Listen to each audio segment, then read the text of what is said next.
ഭഗവാനെ, ഗുരുവായൂരപ്പ, എന്റെ മകളുടെ വിവാഹം മംഗളമാക്കി തരണേ.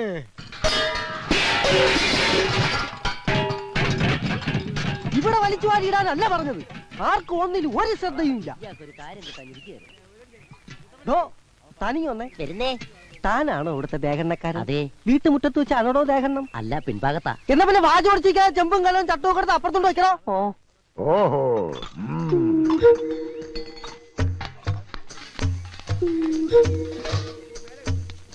100 കൂട്ടം കാര്യങ്ങൾ ഉള്ളപ്പോഴാണോ ഇങ്ങനെ കുന്തം വിഴിഞ്ഞ കണക്ക് നിക്കണേ? പച്ചക്കറിയും പലവഞ്ഞവും രാവിലെ എത്തൂന്ന് പറഞ്ഞിട്ട് അത് വന്നോ ഇല്ലയോ നോക്കിയോ? ദൂരെ നിന്ന് വരുന്നവർക്കുള്ള താമസ സൗകര്യം ഏർപ്പാടാക്കിയോ? പൂവും മാലയും ബൊക്കയും നാളെ വെളുപ്പിനെ ഇവിടെ എത്തുവോ? ഒന്നും പറഞ്ഞിട്ട് കാര്യമില്ല. ഒന്ന് നിന്നേ, ഒരു കാര്യം അറിയാനുണ്ടായിരുന്നു. എന്താ? പെണ്ണിന്റെ തന്ത നീയോ ഞാനോ? അതെന്താ മുതലാളിക്ക് പെട്ടെന്നൊരു സംശയം? മുതലാളി വിഷമിക്കണ്ട, ഞാൻ ചേച്ചിയോട് ചോദിക്കാം. ആ അർത്ഥത്തിലല്ല ഞാൻ ചോദിച്ചത്. തന്തയ്ക്ക് വേറെ അർത്ഥം ഉണ്ടോ? ഞാൻ ചോദിച്ചത് ഈ വീട്ടിലെ ഗ്രഹനാഥൻ നീയാണോ ഞാനാണോ എന്നാ. ഗ്രഹനാഥൻ മുതലാളി എന്നാ, എന്നാലും ഫുൾ ഉത്തരവാദിത്വം എനിക്കാ. എന്നാ പിന്നെ നോക്കി നിൽക്കാതെ എന്നോട് ആജ്ഞാപിച്ച് അവിടെ പോയി ചെയ്യണ. അവന്റെ ഒരു അങ്ങോട്ടും ആദ്യം പാചകം ഒന്ന് ടെസ്റ്റ് ചെയ്യട്ടെ. ഭയങ്കര വിശപ്പ്. നീർക്കോലിയുടെ രൂപവും പെരുമ്പാമ്പിന്റെ വിശപ്പും. എന്താ അകത്തൊരു ബഹളം? ഒരല്പം കുടുംബകാരി എന്റെ മോളും ഭാര്യയായിട്ട് പങ്കുവെച്ചതാ. എന്താ കുഴപ്പമുണ്ടോ? എനിക്ക് മനസ്സിലായി. എന്ത്? പെണ്ണിന്റെ അച്ഛനാരാണെന്ന് ചേച്ചിയോട് പോയി ചോദിച്ചില്ലേ?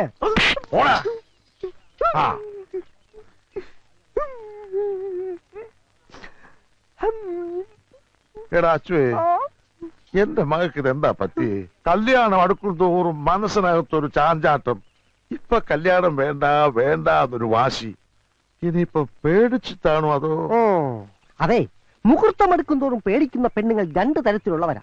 ഒന്ന് പിഴച്ച പെണ്ണ്, 2 പ്രേമിച്ച പെണ്ണ്. ഇത് ഏത് വകുപ്പിലാ മോളെന്ന് പോയി ചോദിക്കും. എടാ ചത്തേ, എന്റെ മോള് കുടുംബത്തിൽ പ്രതികളാണ് എന്ന് കരുതി ആയിക്കൂടുന്നുണ്ടോ? ചേട്ടൻ എന്നെ വിളിച്ചായിരുന്നോ? പോയി അരി വെക്കണോ കോപ്പേ? ഇയാൾക്ക് ഭ്രാന്ത.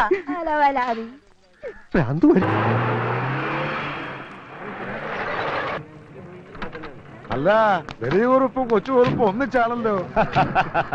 എന്റെ പൊന്ന് ചേട്ടാ, ചേട്ടനെങ്കിലും വിളി നിർത്തിക്കൂടെ? സുഭാഷ് ചന്ദ്രബോസ് എന്നൊരു കിടിലം പേര് എനിക്കുണ്ട്.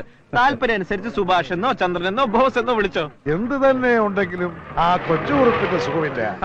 കുറുപ്പേ, താ രാവിലെ വരുമെന്നല്ലേ ഞാൻ കരുതിയത്. ഇത് തുടങ്ങുന്ന നേരത്തെ എന്റെ മകനീയ സാന്നിധ്യം ഉണ്ടായ പോരെ? മോളെന്തി? അകത്തുണ്ട്, വരൂ.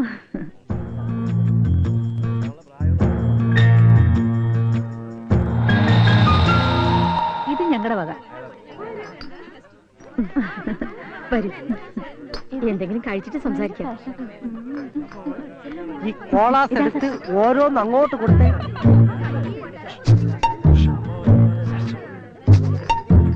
കോള അങ്ങോട്ട്.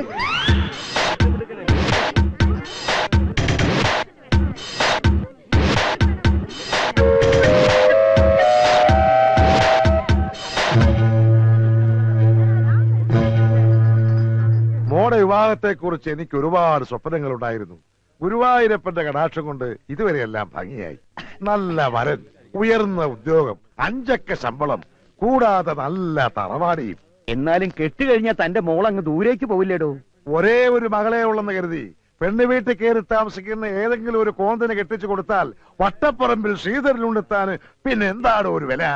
ജനിച്ചത് മകളാണെങ്കിൽ പിരിയേണ്ടി വരും.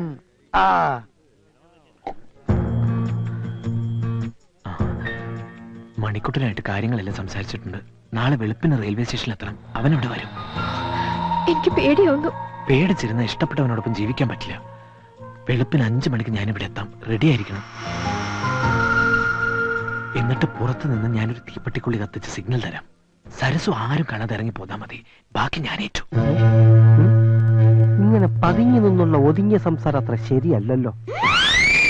മുതലാളി, മുതലാളി, എന്താടാ? തുമ്പ് കിട്ടി, തുമ്പ് കിട്ടി. 1 മിനിറ്റ്. എന്നാ ഞങ്ങൾ ഇറങ്ങിട്ടുണ്ടി താനെ പോകാൻ വരട്ടെ. ഞാൻ ഒരു കാര്യം ഒന്ന് മുതലാളിയോട് പറഞ്ഞോട്ടെ. അതിന്റെ പേരിൽ ഇവിടെ ഒരു വിപ്ലവം നടക്കും. നിങ്ങൾ ആ ടീം ബിയുടെ ക്യാപ്റ്റൻ. അതെന്താണ് അങ്ങനെ? അതങ്ങനാ. ഇങ്ങോട്ട് വന്നേ. ഞാൻ ഒളിഞ്ഞു നോക്കി മുതലാളിയുടെ മോളുടെ സംഭവങ്ങളെല്ലാം കണ്ടു. പറഞ്ഞു തീരുന്നവരും പഠിച്ചതിനാ ഒളിഞ്ഞു നോക്കിയേന്. അതുകൊണ്ടല്ലേ പെണ്ണ് കല്യാണം വേണ്ടെന്ന് പറഞ്ഞതിന്റെ കാരണം പിടികിട്ടിയത്. പെണ്ണിന് പ്രേമം. ആരോട്? ഈ കുറുപ്പിന്റെ മോനോട്. രണ്ടുപേരും കൂടെ പതുങ്ങി നിന്ന് ഹൃദയം പങ്കുവയ്ക്കുന്നത് ഞാൻ കണ്ടു. അനാവശ്യം പറയുന്നോടാ. ഞാൻ കണ്ടത് അവർ കിന്നാരം പറയണത്. മിണ്ടിപ്പോകരുത്. ചെറുപ്പം മുതലേ ഒന്നിച്ച് കളിച്ചു വളർന്ന പിള്ളേരാ. അവര് മിണ്ടിന്നും പറഞ്ഞു നോക്കിയിരിക്കും. അതിന് പുതിയ വ്യാഖ്യാനങ്ങൾ കണ്ടുപിടിക്കാൻ ശ്രമിച്ചാൽ നിന്റെ പല്ല് മുഴുവൻ താഴെ കിടക്കും. പോടാ. എന്താണ് ഉണ്ണിത്താനെ പ്രശ്നം? എന്തിനാ അവനെ തല്ലിയത്? അത് അവന്റെ ഷെയറാ. അരമണിക്കൂർ ഇടവിട്ട് അവനത് കിട്ടണം. അവനെന്തിയേ? ഇനി ആരെങ്കിലും പ്രേമിക്കാനോ മറ്റേ പോയോ? എന്താണോ കൊച്ചുകുറുപ്പേ, വല്ല പെൺപിള്ളേരെ ലൈനടിക്കാൻ പോയതാണോ? സംശയം എന്റേതല്ല, നിന്റെ അച്ഛന്റെയാ. അച്ഛൻ പറഞ്ഞു ഒടുവിൽ ജോസഫ് പ്രവചനം ശരിയാവുന്ന എനിക്ക് തോന്നുന്നു. എന്നാ കൊന്നുകളയും. അപ്പൊ ചെല്ല്, രാവിലെ നേരത്തെ എത്തണം. എടോ കൊച്ചുകുറുപ്പേ, തന്നോട് കൂടിയാ പറയുന്നേ. ഞാൻ വെളുപ്പിനെത്തും.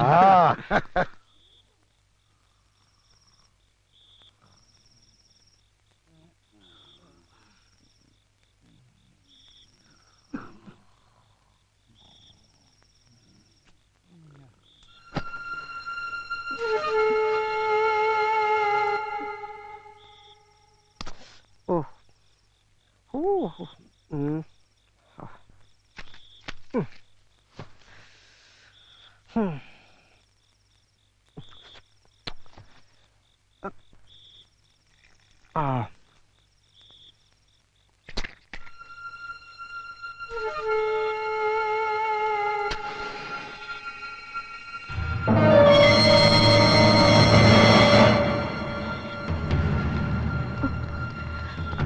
പോകാം. അയ്യോ, എന്താ?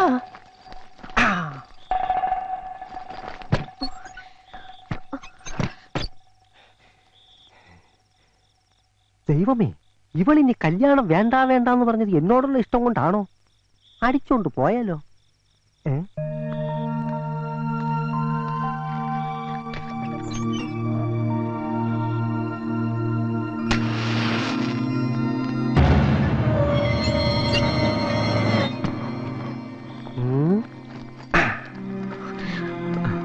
ആരും കണ്ടില്ല. അച്ചു കണ്ടു. അബദ്ധം പറ്റിയതാ. വേഗം വാ.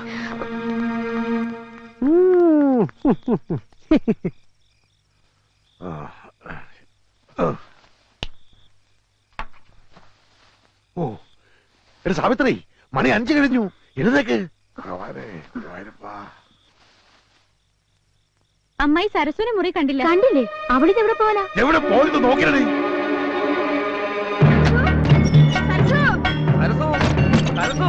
ആ മുറിയിൽ നോക്കിയോടാ. നിങ്ങൾ ഇവിടെ കിടന്ന് കറങ്ങാണ്ട് എല്ലാ മുറിയിൽ കയറി നോക്കുന്നേ. ഞാൻ എല്ലാവരും നോക്കിയില്ലേ. സരസു, എന്റെ സരസുവേ, എന്തേ മോളെ സരസു. സരസു, എടാ അച്ചു, എടാ അച്ചു. ഓ, കിടന്നുറങ്ങുന്നോടാ പോത്തുകളെ. പെണ്ണിനെ കാണാനില്ല. എടാ അച്ചുവേ, സരസുവിനെ കാണാനില്ല. ഒന്ന് അന്വേഷിക്കടാ. അന്വേഷിക്കാനൊന്നുമില്ല, അവള് പോയി. എങ്ങോട്ട്? അവളെ കാമുകനോടൊപ്പം. കാമുകനോടൊപ്പോ? ആ, പാലത്തിങ്കൽ കുറുപ്പിന്റെ മകൻ കൊച്ചുകുറുപ്പിനോടൊപ്പം സ്ഥലം വിട്ടു. ഞാൻ എന്റെ കണ്ണുകൊണ്ട് കണ്ടതാ. എന്നിട്ട് എന്താ നീ മിണ്ടാതിരുന്നേ? ചെറുപ്പം മുതലേ ഒന്നിച്ച് കളിച്ചു വളർന്ന പിള്ളാരല്ലേ, പോട്ടെ എന്ന് ഞാനും കരുതി. എടാ, അവര് തമ്മിൽ പ്രേമമാണെന്ന് ഞാൻ ഇന്നലെ പറഞ്ഞതല്ലേ. എന്നിട്ട് കേട്ടോ, എല്ലാവരെയും ഒന്നിച്ച് കളിപ്പിച്ച് അവര് നാട് വിട്ടു. ചെറുക്കലെ കൂട്ടിന് വരുമ്പോ പെണ്ണില്ലെങ്കിൽ ഞാൻ എന്തോ പറയും. മുതലാളിക്ക് പറയാൻ ബുദ്ധിമുട്ടാണെങ്കിൽ ഞാൻ പറയാം. എന്ത്? പെണ്ണോളിച്ചോടിയെന്ന്. പോടാ. അവര് നാട് വിടും മുമ്പ് എനിക്ക് പിടിക്കണം. ഇങ്ങോട്ട് ഇറങ്ങടി. മോളെ വാ. മോളെ കൊണ്ടുപോയി സാരി മാറ്റിട്ട്. ഇപ്പൊ തുണി ഉടുത്തിട്ടുണ്ടല്ലോ, അത് മതി. പെണ്ണെത്തി, പെണ്ണെത്തി. ഞാൻ പറഞ്ഞില്ലേ മുതലാളി മിടുക്കനാണെന്ന്. എങ്ങനെയെങ്കിലും പെണ്ണിനെ ഒപ്പിച്ച് മുഹൂർത്തത്തിന് മുമ്പ് എത്തുമെന്ന്. ഓ ഭാഗ്യം, തക്ക സമയത്ത് എത്തിയതോട് പെണ്ണ് ഒളിച്ചോടിയില്ല. സമയമായി. ചെന്നിരിക്കണേ മണ്ഡപത്തിലേക്ക്. എന്താണോ നോക്കിയിരിക്കണേ? ഊതടോ. എന്നാ കെട്ട് നടത്തിയേക്കാം. നിർത്തണോ? മറ്റൊരുത്തന്റെ ഒളിച്ചോടി പോയ പെണ്ണിനെ കെട്ടേണ്ട ഗതികേട് എന്റെ മോനില്ല. പെണ്ണ് ഒളിച്ചോടി പോയില്ലല്ലോ, അതിന് മുമ്പ് പിടിച്ചോടി വന്നല്ലേ? അതെ, ഇനി ഒളിച്ചോടാതെ നിങ്ങൾ നോക്കിയാ മതി. വാടാ, വന്നോളൂ. അതെ അതെ, ഞാൻ പറയുന്നത്. നമസ്കാരം. ആ നമസ്കാരം. ഓച്ചിറ പ്രദേശത്തേക്ക് എത്തിയോ? നിങ്ങളെ കൊണ്ടുവരാൻ അച്ചു സ്റ്റേഷനിൽ എത്തിയില്ലേ? കണ്ടില്ല. കൊട്ടേഷൻ കിട്ടിയ പാടെ ഞങ്ങൾക്ക് പുറപ്പെട്ടു. എന്റെ മോളുടെ വിവാഹം ഒരു യുദ്ധത്തിലൂടെ നടക്കൂ. പോരാടാൻ വേണ്ടിയാ നിങ്ങളെ ഞാൻ വരുത്തിയത്. മനസ്സിലായി. വരൻ ശത്രുരാജ്യത്തുള്ളവനാണല്ലേ? അല്ല, ഈ നാട്ടുകാരനാ. സന്തോഷം, ഒരു യാത്ര ഒഴിവായി. പിന്നൊരു കാര്യം, കല്യാണത്തിന് പ്രഥമനും പാൽപായസവും ഒക്കെ വേണം. ഒരു സദ്യ ഉണ്ടിട്ട് ഒരുപാട് നാളുകളായി. സദ്യ ഉണ്ണാനല്ല, ഗുണ്ടാപ്പണിക്കാ വരുത്തിയത്. അക്കാര്യത്തിൽ വിശ്വസിക്കാം. ചെറുക്കനെ കൊന്നാണെങ്കിലും ഞങ്ങൾ കൊണ്ടുവരും. ശവത്തിനെ അല്ല കിട്ടേണ്ടത്, എനിക്കവനെ ജീവനോടെ വേണം. എന്നാൽ ഒരു ഐഡിയ, ചെക്കനെ പിടിച്ച് മുന്നിലിട്ട് തന്നാൽ ഒരു പോറല് പോലും ഏൽപ്പിക്കാതെ ഇവിടെ എത്തിക്കുന്ന കാര്യം ഞങ്ങൾ ഏറ്റു. ആ മണ്ടന്മാരാണല്ലേ? അല്ല, ഗുണ്ടകളാ. രണ്ടും ഒന്ന് തന്നെ. ഇനി വേറൊരു മണ്ടൻ നിങ്ങളെ തിരക്ക് റെയിൽവേ സ്റ്റേഷനിൽ കിടന്ന് കറങ്ങുന്നുണ്ടാവും.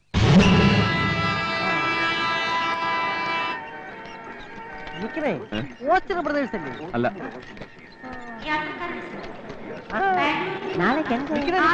ഓച്ചിറ ബ്രദേഴ്സ് അല്ലേ? അല്ല, കായംകുളം പ്രദേശത്താ. നാസർക്കാരാടാ. ശരിയാത്.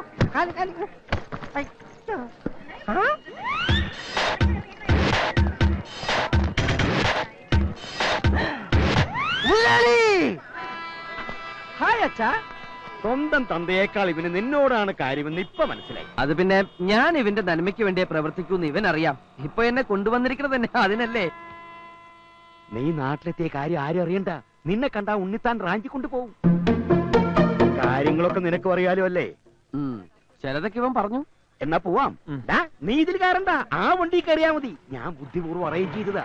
നീ ആ വണ്ടിയും കൊണ്ട് ആൽത്തറ ചുറ്റി മണ്ണ് റോഡിലൂടെ എത്തിയാ മതി. ഇങ്ങനെ പേടിച്ചാൽ എങ്ങനെ ഈ നാട്ടിൽ ജീവിക്കും? നിന്റെ കല്യാണം കഴിയുന്നവരെ ഇങ്ങനെയൊക്കെ മതി. ചെല്ലടാ. നീൻകുട്ടി, നീ ഇതിലോട്ട് കയറ്. ആ ഗ്ലാസ് അങ്ങ് കയറ്റിക്കോ, അല്ലെങ്കിൽ നിന്നെ കുറിച്ച് അന്വേഷണം വേറെ വരും. നീയും പൊക്കിക്കോ ഗ്ലാസ്.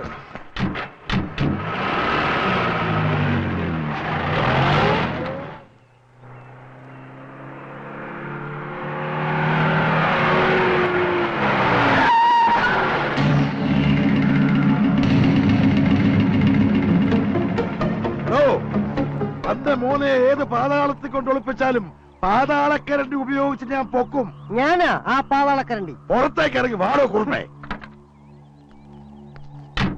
കേസ് കൊടുക്കും, പിണ്ണാക്ക് തീറ്റിക്കും എന്നൊക്കെ പറഞ്ഞ് കുറച്ചുനാൾ മുമ്പ് നീ എന്റെ വീട്ടിൽ വന്ന് വിപ്ലവം സൃഷ്ടിച്ചില്ലേ? അപ്പോഴേ എനിക്ക് തോന്നി നിന്റെ മകനെ നീ തന്നെ മുക്കിയതായിരിക്കുന്നു. മുക്കാൻ അവനെന്താ തുള്ളി നീല?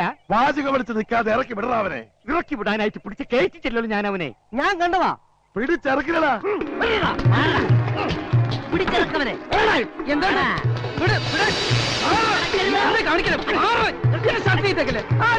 അയ്യോ, ഇയാളറിയില്ലേ? ഇദ്ദേഹമാണ് വട്ടപ്പറമ്പിൽ ഉണ്ണിത്താൻ. ഇയാളിപ്പിച്ചൊരു പ്രശ്നത്തില.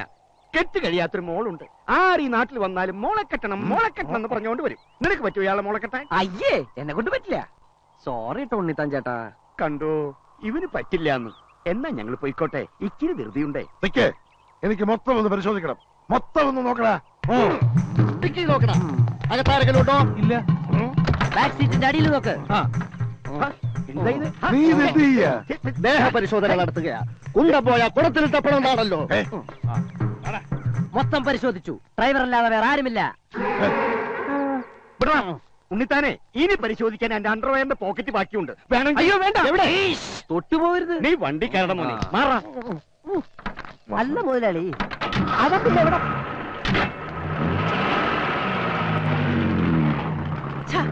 അവനിത് ഇവിടെ പോയി. ഞാൻ എന്റെ കണ്ണുകൊണ്ട് കണ്ടതാ. നിന്റെ ഈ കണ്ണിയെ കുത്തിപ്പൊട്ടിക്കും. ഇതുള്ളത് ഇല്ലാത്ത കിടക്കാ. കേറടാ. ഒന്ന് നിന്നേ. ഏ? അവനെ ഞാൻ കണ്ടുപിടിച്ചു. എവിടെ? വാ, നമുക്കൊരു സിനിമയ്ക്ക് പോവാം. എന്നെ ഒന്ന് പറയാൻ അനുവദിക്കൂ. ഇത് മോർഫിങ്ങാ. സിനിമ കണ്ടാലേ മുതലാളിക്ക് അത് മനസ്സിലാവും. കൂടുതൽ പറഞ്ഞാൽ നിന്റെ മോറടിച്ച ഫിങ്ങാക്കും. എന്റെ മുതലാളി, ഇത് കമ്പ്യൂട്ടർ വിദ്യ. ഒരാളെ മറ്റൊരാളാക്കുന്ന ടെക്നോളജി. കൊച്ചുകുറുപ്പിനെ അയാൾ ബാംഗ്ലൂരിൽ കൊണ്ടുപോയി മോർഫിംഗ് നടത്തിയിട്ട് വരിക. ശരിയാണോടാ? സത്യം. ഈ വിദ്യ ഉപയോഗിച്ച് എന്നെ വേണമെങ്കിൽ മോഹൻലാലാക്കാം, മുതലാളിയെ കുരങ്ങാക്കാം, കഴുതയാക്കാം. ഇപ്പോഴും അത് തന്നെ ആണല്ലോ. വിട്ടികളെ, നീ പറഞ്ഞ വിദ്യ ഉള്ളതാണോടാ? സത്യം ഉള്ളത് തന്നെയാ.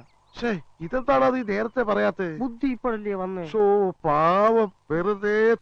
ആ കൊച്ചുകുറുപ്പിനെ കണ്ടില്ലല്ലോ. വരും മുതലാളി, വരും.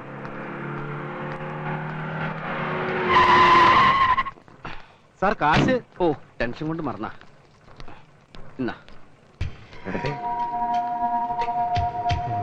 മോർഫിംഗ്. അതെ, മോർഫിംഗ്. കേട്ടോ സാർ, സൂക്ഷിച്ചു പോ.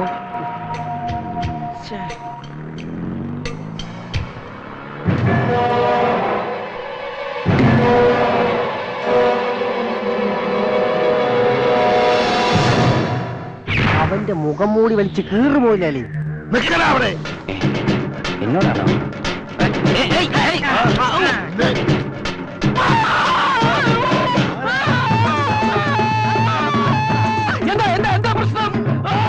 നിന്റെ ഈ മുഖം കൂടി കടിച്ചു കീറുക. അയ്യോ ആളത്തിനെ പിടിച്ചേക്കണേ.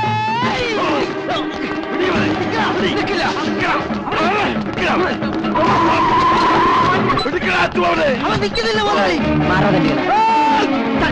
നോക്കി നിൽക്കാൻ അവരെ പിടിയറ പട്ടികളെ. രാജന്മാര് വരണ്ടേ. നിന്നോടാ പറഞ്ഞു. ഓടിക്കല്ലേ. അയ്യോ ശവന്തീനി അയാളെന്നെ കടിച്ചീറാൻ വന്നു.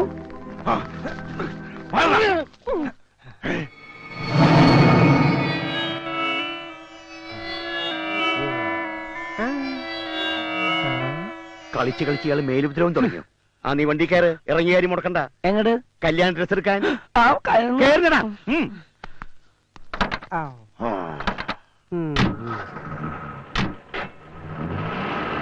ഓണ ശവന്തീനി.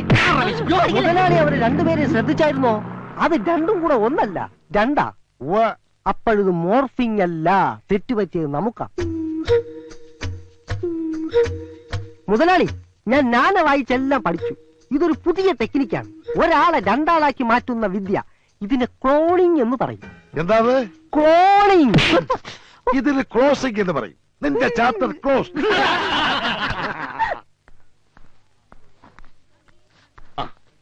ഇത് കൊള്ളാം. ഇതൊരു ജോഡി എനിക്കെടുത്താലോ? കല്യാണത്തിന്റെ അന്ന് ചെത്താം. ചെത്താൻ പറ്റിയ പ്രായം. പാടത്ത് കോലം വെച്ച പോലെ ഉണ്ടാവും. എന്റെ മനുഷ്യ, ഇത് പിള്ളേർക്കുള്ള ഡ്രസ്സാ. നിനക്കിത് ഇഷ്ടപ്പെട്ടോ നോക്കിയേ. എനിക്ക് കല്യാണത്തിന് ഇഷ്ടമല്ല, പിന്നെയല്ലേ ഡ്രസ്. എന്തെങ്കിലും ഒരു വഴി ആലോചിക്കണം.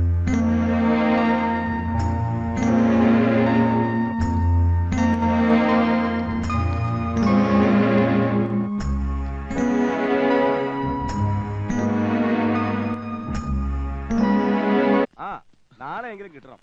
ഓണമൊക്കെ കഴിഞ്ഞ ഒരിക്കലും എടുക്കാത്ത നമ്പറായിട്ട് ഒരുത്തം പന്നുണ്ട്. വെറുതെ സമയം എടുക്കാൻ. ഒന്ന് വിളിച്ചോട്ടെ. അയാളൊന്ന് ഇറങ്ങിക്കോട്ടെ. 4850. അതെ, പഴയ നമ്പർ തന്നെയല്ലേ, അത് കിട്ടൂല. കരിനാക്കെടുത്ത് വളയ്ക്കാതെ.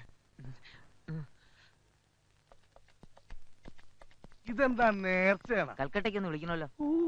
അതെ, ഒരു പ്രാവശ്യത്തെ കൂടുതൽ ട്രൈ ചെയ്ത് തന്നെ മെനക്കെടുത്തരുത്.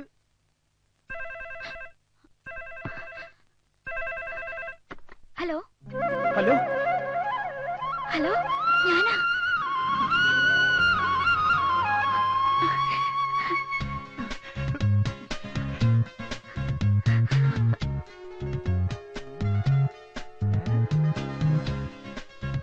ഇത്രയും കാലം ഫോൺ കിട്ടാനിട്ടായിരുന്നു. കിട്ടിയപ്പോ ഒന്നും മിണ്ടുന്നില്ല. എന്താ ഇത്? ഹലോ, എന്താ എന്നെ പിന്നെ വിളിക്കാഞ്ഞത്? വിളിക്കണുണ്ടായിരുന്നു. കിട്ടണ മുഴുവൻ റോങ് നമ്പറാ. ഞാനിപ്പോ നാട്ടിൽ ഈ ഫോൺ ഒന്ന് കിട്ടാൻ വേണ്ടി ദിവസം പ്രാർത്ഥിക്കുന്നുണ്ടായിരുന്നു. ഞാനും. ദൈവം നമ്മുടെ കൂടെ ഉണ്ട്. അതുകൊണ്ടാണല്ലോ ഇപ്പോഴെങ്കിലും ഒന്ന് കിട്ടിയത്.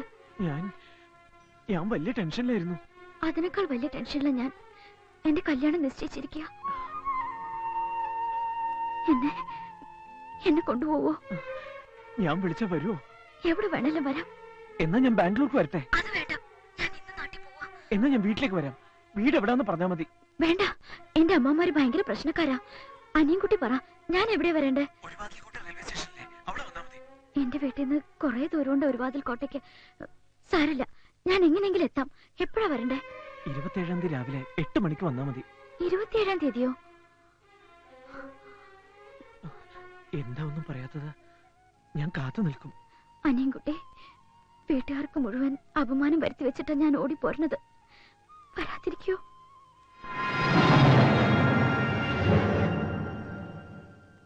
വന്നില്ലെങ്കിൽ ഞാൻ ഈ ലോകത്ത് ജീവിച്ചിരിപ്പില്ലെന്ന് കരുതിയാ മതി. എങ്കിൽ അടുത്ത ട്രെയിനിന് ഞാൻ തലവെക്കും. അങ്ങനെയൊന്നും ഉണ്ടാവില്ല. പറഞ്ഞ സമയത്ത് തന്നെ ഞാൻ എത്തിയിരിക്കും, തീർച്ച. ഞാൻ ബുക്ക് സ്റ്റാളിന്റെ മുന്നിൽ കാത്തു നിൽക്കും. എന്നാ ഞാൻ വെച്ചേക്കട്ടെ?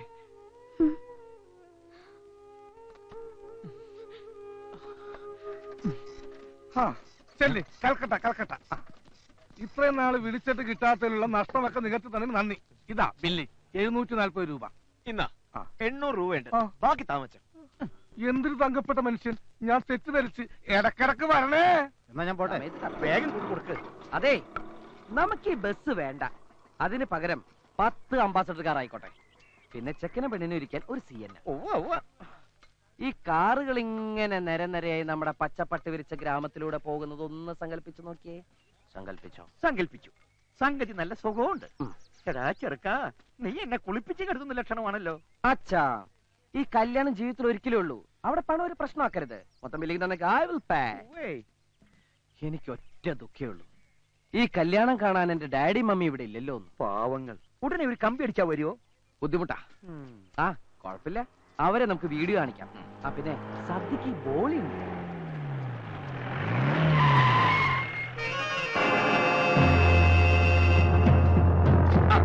എത്തിയല്ലോ കാലാൽപ്പട. നമസ്കാരം. ആ ഉണ്ണിത്താന്റെ ആക്രമണം ഏത് നിമിഷത്തിലും ഉണ്ടാകാം. അതിലൊരു മുൻകരുതല. ഇവരെ ഷൊർണൂര് രാഷ്ട്രീയ ഗുണ്ടകളാ. ചോര കണ്ട് അറപ്പ് മാറിയവർ. വിശ്വസിച്ചേൽപ്പിക്കാം.